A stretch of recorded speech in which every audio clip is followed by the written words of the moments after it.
오늘 아침을 여는 말씀은 출애굽기 23장 4절에서 5절 말씀입니다. 내가 만일 내 원수의 길 잃은 소나 나귀를 보거든 반드시 그 사람에게로 돌릴지며 내가 만일 너를 미워하는 자의 나귀가 짐을 싣고 엎드러짐을 보거든 그것을 버려두지 말고 그것을 도와 그 짐을 부릴지니라. 아멘. 하나님은 출애굽해서 시내 광야에 이른 이스라엘 백성들에게 제사장 나라 거룩한 백성이 되라고 말씀하셨습니다.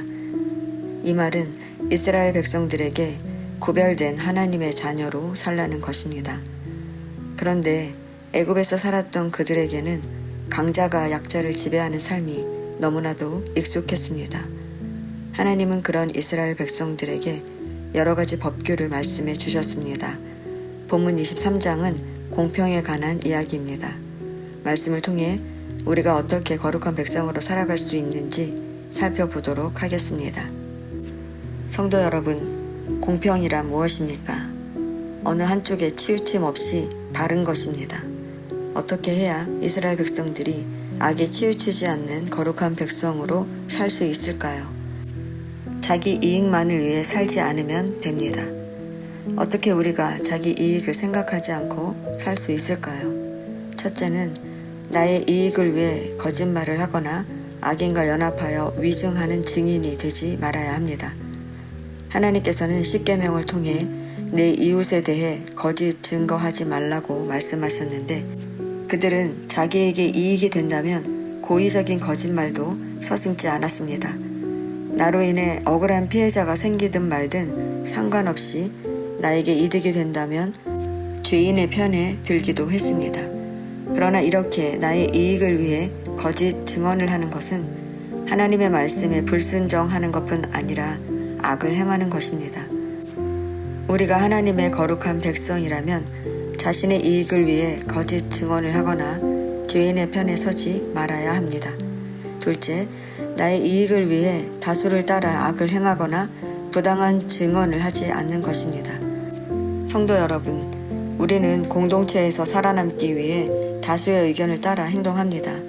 그러나 그 다수가 잘못된 생각을 하고 있다면 어떻게 되겠습니까? 예수님을 십자가에 못 박도록 내어준 빌라도를 생각해 보십시오. 그는 분명히 예수님이 죄가 없다는 것을 알았지만 밀란이 일어날까 두려워 예수님을 십자가에 못 박으라는 백성들의 말을 따랐습니다. 빌라도는 이 일에 대해 자신의 죄가 없다고 했지만 자신이 살려고 대중을 따랐던 빌라도는 결국 예수님을 십자가의 죽음으로 내모는 악을 행한 것입니다. 이렇게 우리가 살고자 무조건 다수의 의견을 따르는 것은 악을 행하는 것입니다. 그러면 이렇게 자기 이익만을 생각하는 우리가 어떻게 거룩한 하나님의 백성으로 살 수 있겠습니까? 우리의 행함에 사랑을 담으면 됩니다. 사랑을 담고 행동한다는 것은 첫째, 내 원수의 나귀가 길을 잃거나 짐에 눌려 쓰러진 것을 보면 도와주는 것입니다. 성도 여러분, 원수가 어려움을 당했다면 어떻게 하시겠습니까? 아마 우리는 도와주기는커녕 나를 힘들게 하더니 잘됐다, 고소하다 여기며 뒤도 안 돌아보고 갈 것입니다. 그러나 하나님은 세상 사람들처럼 원수의 불행을 나의 즐거움으로 여기지 말고 사랑하라고 말씀하십니다.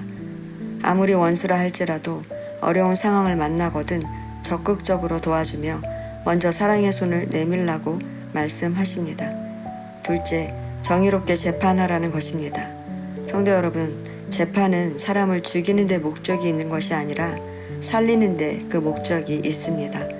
그러므로 하나님의 백성인 우리는 가난한 자라고 해서 그에게 불리하게 판결하고 거짓 고발 때문에 무죄한 자와 의로운 자를 죽이고 뇌물을 받고 의로운 자의 말을 왜곡해서는 안 됩니다.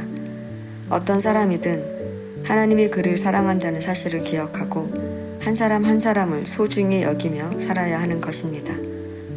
셋째, 가난한 자와 약자를 배려하는 것입니다. 보통 안식일은 우리가 쉬는 것에 초점이 맞춰져 있는데 10절에서 13절의 안식년과 안식일은 약자의 쉼에 초점을 맞추고 있습니다. 종은 주인이 멈추지 않으면 일을 멈출 권한이 없습니다. 그래서 하나님은 6년 동안 농사를 짓고 7년째는 땅을 묵혀두라 명령하십니다. 하나님은 이 안식년을 통해 종들을 계속 일하게 해서 더 많은 소출을 얻고 싶은 주인을 멈추게 하십니다. 그렇게 해서 종과 나그네가 쉼과 양식을 얻게 하라는 것입니다. 또한 6일 일하고 7일째는 쉬게 하셔서 가난한 자와 가축과 들 짐승이 쉼과 양식을 얻도록 약자를 생각하며 살라고 하십니다. 성도 여러분, 이처럼 공평이란 결국 나만을 생각하는 게 아니라 나와 가난한 자를 포함한 약자를 나처럼 여겨 사랑하며 사는 것입니다. 우리는 설사 내가 좀 부족해도 우리에게는 관대합니다. 그것처럼 타인을 보여주는 모습대로 판단하는 것이 아니라 어떠한 모습을 하고 있든지 나를 바라보는 마음으로 바라보라는 것입니다. 그러면 우리는 어느 한쪽으로 치우치지 않는 공의롭고 정의로운 공동체를 이루게 될 것입니다. 회사 면접을 보러 가는 길에 어려움을 당한 약자를 만났는데 약자라고 무시하며 그의 도움을 거절하고 회사에 가보니 그 약자가 바로 회사 대표였다는 이야기가 있습니다.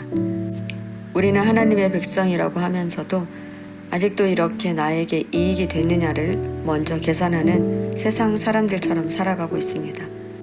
성도 여러분, 하나님이 원하시는 것은 우리가 세상에 동화되지 말고 하나님의 백성으로 거룩하게 사는 것입니다. 이 시간 하나님께서 나에게 받아들이고 용납하라고 말씀하시는 사람이 누군지 생각해 보시기 바랍니다. 나를 너무 힘들게 하는 그 사람이 바로 나라고 생각하고 힘을 다해 사랑하시기 바랍니다. 그렇게 우리가 하나님의 명령을 바르게 듣고 행한다면 하나님은 우리의 원수를 물리쳐 주시고 세상의 악을 몰아내시고 공의롭고 정의로운 하나님의 나라를 이루시겠다고 약속하십니다. 우리 모두 그런 하나님의 나라를 이루며 살아가시기를 축원합니다.